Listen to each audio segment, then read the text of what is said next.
You could use both devices, but both are reliable. The only thing is just take note of just the differences between the units. One will take into account the horizontal displacement and vertical displacement. So that'd be the GymAware, and then Tendo only takes into account vertical displacement. And if you do use Tendo and you are doing the hang clean pull exercise, it's just worth noting if you're loading super maximal, the reliability of each repetition could be a little bit less as you're progressing up in weight. So if you're sticking around, the 20 to 80%, you should expect excellent reliability. And then anything 100 and above, just take notes like, okay, this is penciled in.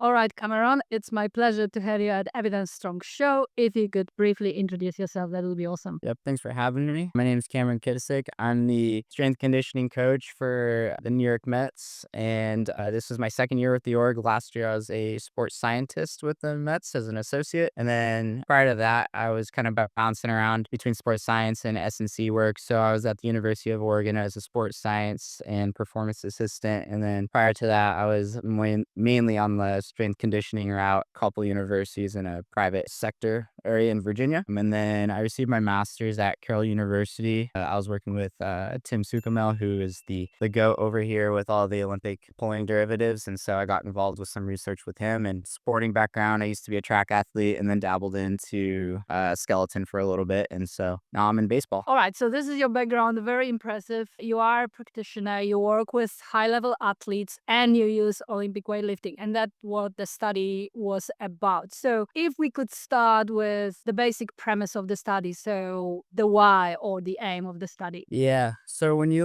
look into majority of the velocity based training research, you'd see your main traditional strength exercises, and they're typically done within a Smith machine. And then when you try to look at VBT stuff for any free weight or particularly Olympic weightlifting movements, the studies become a lot fewer there. And then there are no studies out there looking at the loading or validity and reliability using the hang clean pull exercise, especially using super maximal loading. And so this could be a tool that is useful to practitioners, and it would be good to have a validity and reliability study done on VBT movements with the hang clean pull exercise. And so that's kind of where all this started here. And we basically took two velocity based training devices. We used the GymAware and then the Tendo unit, and we put that on the barbell to get our measurements. All right, who were the population? So who did you recruit to the study? Yes, so we went through a screening process essentially, and we were able to get 14 male participants. They had to have been training with the hang power clean or some type of derivative of that nature for at least 4 years. Once we got the guys recruited in there, we pretty much took them through a 1RM testing session and then familiarized them with the hang clean pull exercise, and then came back a week later to complete their testing session for the hang clean pull exercise at a broad spectrum of loads. So when you say 1RM testing, what movement did you test? Yeah, apologies there. We used their hang power clean 1RM, so we established 1RM for there to then compute our loads for their hang clean pull exercise for the next testing session. What was the age roughly, and maybe the sports the athletes were from? I believe they're around 21 years old, somewhere around there, 2021. They're all college kids. They were either currently track athletes or retired athletes, essentially. So we're at a smaller Division 3 school. So anybody that could get in there, we would take them. Right. Okay, so you got them to test 1RM, and then you wanted to test two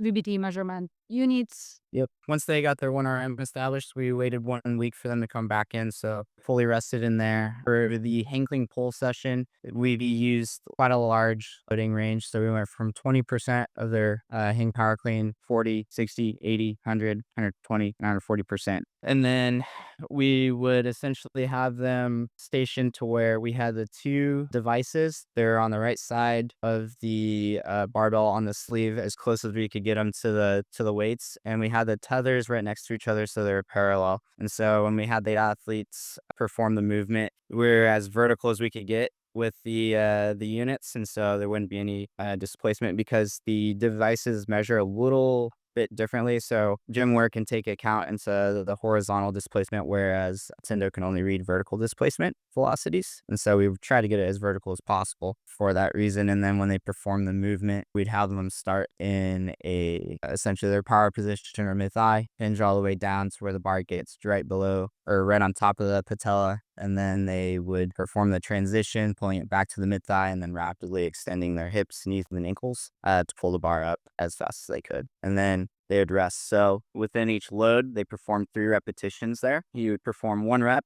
and then you'd rest a minute, perform the next rep, rest a minute.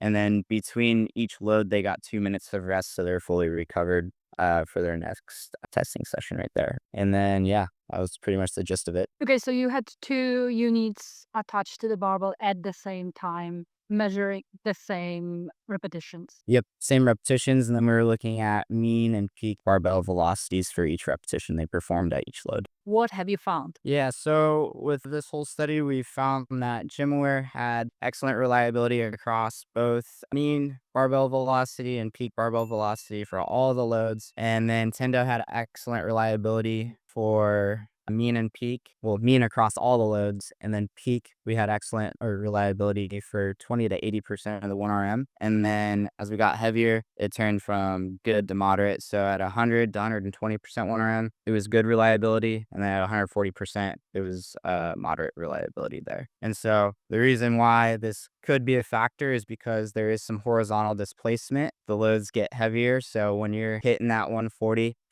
like you're going to feel it. And so the bar is probably traveling a little bit more in front than you would want it to. And so that's just something we had to take into consideration. That could just be a limitation from using the Tendo compared to the GymAware, because the GymAware could take all that into account. And then as far as like any of the bias there, we did find that Tendo did have both fixed and proportional bias for the mean and peak velocities. Well, peak velocity, we just have the fixed bias, but essentially at that 140%, like I said before, it had that barbell like horizontal displacement. And so that was probably like our or rationale for why there could be the fixed bias there or proportional bias. And then we did notice too throughout the entire study that the Tendo unit, it did have slightly higher overestimations of barbell velocity across all the loads for both mean and peak barbell velocity. And so that's just something you need to take into account there as well. What is fixed and what is proportional bias? Yeah, so with fixed bias and proportional bias, you'll be looking at the 95th percent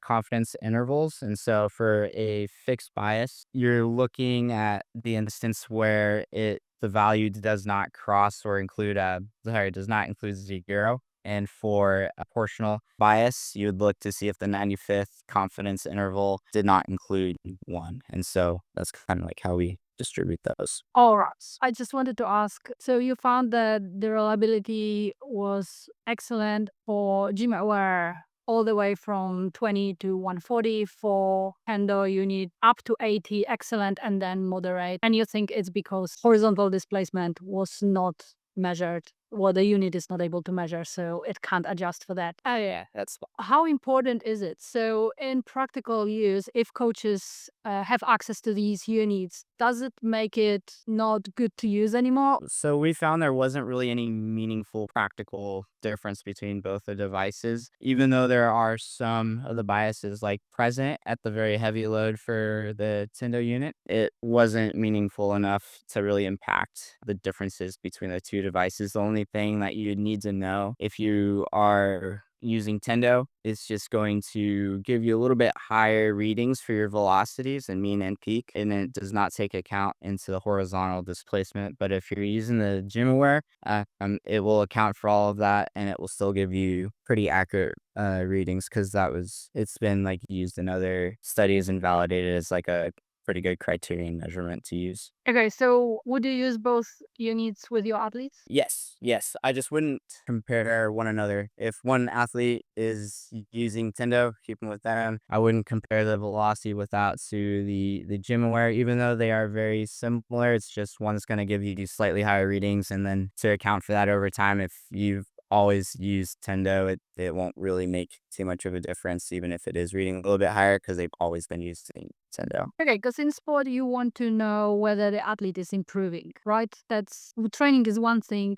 If you use VBT for keeping the athlete at a specific workload, that's fine. But if you use it for testing, your goal is to be able to determine whether the athlete improved or not. If you switch from GymAware to Tendo, it may happen that the athlete will have higher readings, but not necessarily improve because that's the nature of the unit. That's what we're trying to say. Yep, that's spot on. Yeah. If you would have to summarize the study as a take-home message for coaches, what would that be? Yeah, so you could use both devices, but both are reliable. The only thing is just take note of just the differences between the units. One will take into account the horizontal displacement and vertical displacement. So that would be the GymAware, and then Tendo only takes into account vertical displacement. And if you do use Tendo and you are doing the hang clean pull exercise, it's just worth noting if you're loading super maximal, the reliability of each repetition could be a little bit less as you're progressing up in weight. So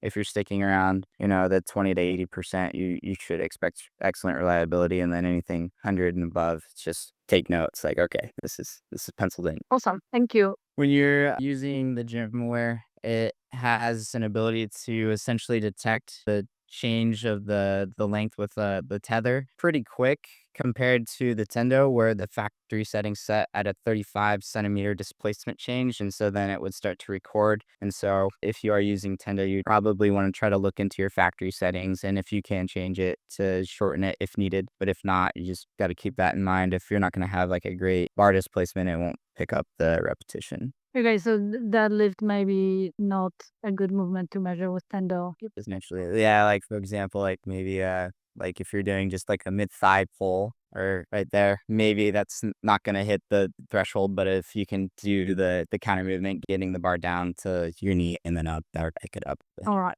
Awesome. Very useful to know. Yeah. Tendo would typically tend to overestimate anywhere from, if you're looking at mean barbell velocity, it could overestimate from about 4 to like 6, 7% faster than GymAware. And then if you're looking at the peak barbell velocity, it would overestimate a little bit over like 1 to 3%.